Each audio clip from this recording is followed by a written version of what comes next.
In part 2, we're going to look at this question from a simple direct DC motor. Remember, a motor is the type of device that uses electric current to produce rotation or motion. So here, we're going to look at how questions can be asked from this particular area. And we're told, explain why the coil turns continuously when the motor is connected direct to direct current supply. You should refer to the brushes, the split rings, commutators in your answer. So in this, we need to remember that when current flows through a conductor, and especially this coil that we are having here, the current is going to create electric fields around that particular conductor. And when those electric fields interact with the fields of the permanent magnet, then we are going to have a force produced. So we are going to say that we have magnetic fields here. From the permanent magnet, we shall have magnetic field. But at the same time, when current is going to flow through the coil, it's going to create magnetic fields around the conductor. So since we are having two types of fields of the permanent magnet, at the same time fields of the current that is flowing through the conductor, then it means that it's now going to be an interaction between the two fields, and then in the process there is a force produced. So the coil is having two sections. There is this part of the coil and there's the other part of the coil.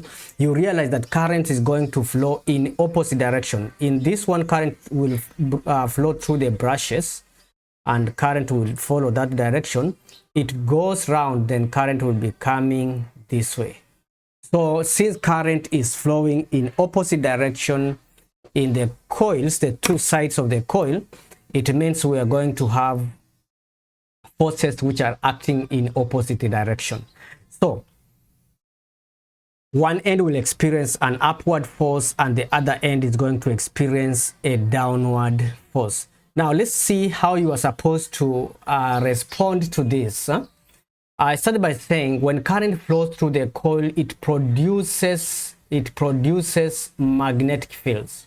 So when current flows through a coil or a conductor, magnetic fields are created around that conductor. These magnetic fields, which are created due to the flow of current, are going to interact with the fields of the permanent magnet, and this interaction is going to result to a rotational force.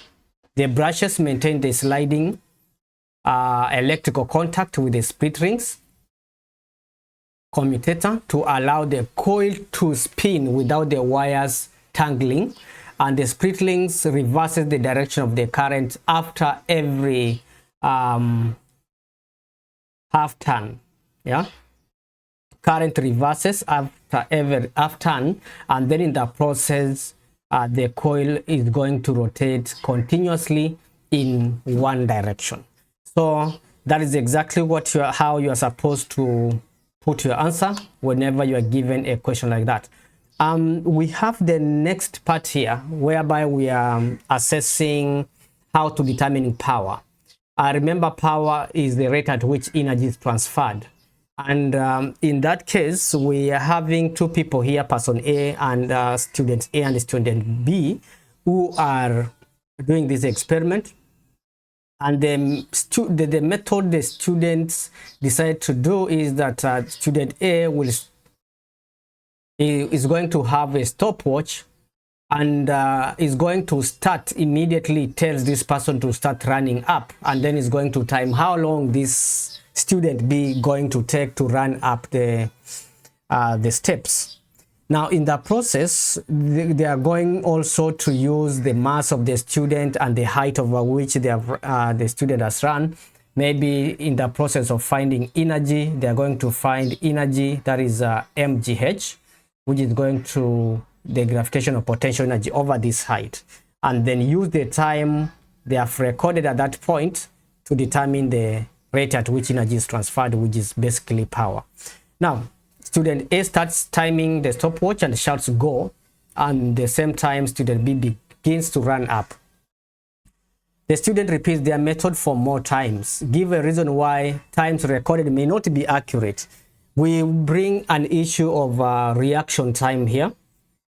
Yeah, after the other person has had, will take time to react and start running. Also, there could be reaction time for student A to start and stop the stopwatch, and then the process, this may be inaccurate. There are 24 steps in total. For each step has a height of 19 centimeters. So which means for us to find the total height, it will be the number of steps times the height of one step, and that is going to translate to 4.56 meters. And this is going to be what? This is going to be the height in meters. Remember, for you to work out energy or gravitational potential energy, you must have your units in SI units. In this case, we have to convert now the distance we have gotten in meters here in centimeters, because 24 times 19 will be in centimeters. Then you have to divide that by 100 so that you can have it basically in meters. So we shall use this into this section here of the formula. GPE is equals to mgh. Of course, we were given the mass of the student who was running up to be 67. So if you work it out, you get 3055 joules. And writing it correct to one significant figure, that is going to translate to 3000 joules as required. If you are new to Proflan YouTube channel, consider subscribing so that anytime I'll be uploading part 3 of this paper, you will be notified. If you have not watched part 1, you can be able to check the link in the description so that you can be able to access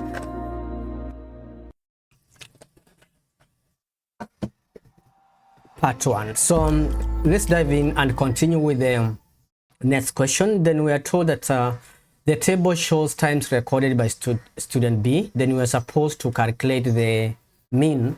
Remember, mean, you are going to add all the time divided by the number of times the times were recorded. So if you work it out, you'll get your answer approximately 4.63 seconds. And calculate the mean power. Remember, mean power is going to be energy divided by time. So power is the rate at which energy is transferred. So in the process, you are going to say energy is going to be equals to the power, and the power is going to be energy over time in that case. So we are going to say 35 divided by 4.63 because time was 4.63. That's going to be 660, and power is in watts. Power is given in watts. So we can be able to proceed to the next part. In part C, we are told the student extends their investigation by calculating power of students, different masses running up the steps. And this is what the data, this is 1, 2, 3, 4, these 4 values that were plotted. Now, no, this was the first one that was done, but they did 3 other students, 3 other students, and they were able to have this conclusion that greater mass of person, the greater the mass of person, the greater the power when the person is running up. But you see, they have just taken just 3 extra. They have just taken 3 extra students in the process of extending the investigation. And we can say that this sample they have taken, just 3 students is not enough to make this particular conclusion. They are supposed to do it with quite a good number, like around 6 data sets, so that they can be able to conclude. And also they need to do more students with mass within or between these ranges they have done here, so that they can be able to see whether the trend is going to be the same. So note this, we can say, and in our comment we're going to say not enough data points. This data is not enough to make a valid conclusion, and they need to test a range number of masses of students in order to make that conclusion. Yeah, so should also test students with mass between the values already they have tested, so that they can be able to check whether this trend is the same. So that's the comments we shall have for this student who did this investigation, and so that we can be able to proceed to the next part. In question number 7, it's about pressure, and we are told about a container of water, and there's a bubble inside water which is going to be acted upon. Pressure is going to act on that bubble. Then which diagram correctly show how the pressure of water acts on the stationary bubble? We need to understand that pressure in liquid depends, of course, in depth, but this one is stationary, so it means that pressure that is acting on a bubble should be constant around this bubble. So meaning that you have to check the answer that has got equal length. Yeah, so this one is not correct because this is shorter, this shorter than the rest. So pressure is equally applied in a liquid according to pressure in fluids. Yeah, so the correct answer is D there. The diagram shows the air bubble rising to the surface. Remember, as this bubble rises, depth keeps on decreasing, and when depth decreases, pressure is going to decrease in the process. Since pressure is going to be less for the bubble, then the size of the bubble is going to increase as it's rising over. So you are supposed to assume temperature was constant and explain why the bubble increases volume as it gets to the surface. We're going to say pressure in liquid decreases with decrease in depth. As the bubble rises, there's less weight around or above it, so the pressure exerted on the bubble is less. And remember, volume is inversely proportional to pressure. If you apply greater pressure, a balloon will become smaller. So that's why at this lower end, there is high pressure, so the volume becomes smaller. At this upper end, volume is pressure is less, so there will be larger volume because it will be compressed with a small force. So basically, that's what I wanted us to look at, and then we have explained why the balloon does not pop when pushed on a board of nails. Here we are having a set of nails in this balloon below the boards here, many nails together, but when the person compressed, this balloon did not burst, but when he used a single balloon, the balloon was able to burst. And what is the reason behind that? When you have a board of nails, remember, you are going to have a large surface area, so pressure is going to be spread over a large surface area. Then in the process, pressure is going to be decreasing. Remember, pressure is equals to what? Pressure is equals to force over area. So meaning, if you apply a force over a large area, pressure will be less. Yeah. So in that for that reason, the balloon is not going to burst. When the balloon is pushed onto the board of nails, force is spread over a large area. Since pressure is equals to force over area, the large area results to a smaller pressure. And when small pressure is small, it's not sufficient, it's not enough to burst this particular balloon. But when this person used a single nail, we are going to say that there will be sufficient pressure that is going to burst the balloon. Moving to question number 8, whereby we are told a student uses a ripple tank to investigate water waves. The student was supposed, or we were supposed to describe what we mean by transverse waves. Transverse waves are a type of waves which are characterized by crests and troughs. Transverse waves have crests, have troughs, and we can be able to define a transverse wave as a wave in which particles vibrate perpendicular to the direction of the wave. Particles vibrate up and down. For instance, if we are talking about water waves, if you take a bottle of water and you throw it in the ocean, you will see it's moving up and down because water waves are transverse waves. So in this case, you are supposed to define what we mean by a transverse wave. A transverse wave is a wave where particles vibrate perpendicular to the wave direction. Examples of another transverse wave, we can talk of light waves. Yeah? If a spring is moved up and down like this, it will create transverse wave. If the rope is jacked up and down like this, it's going to create transverse waves. If you want to determine the wavelength of a water wave, you are going to measure the distance between the wave fronts.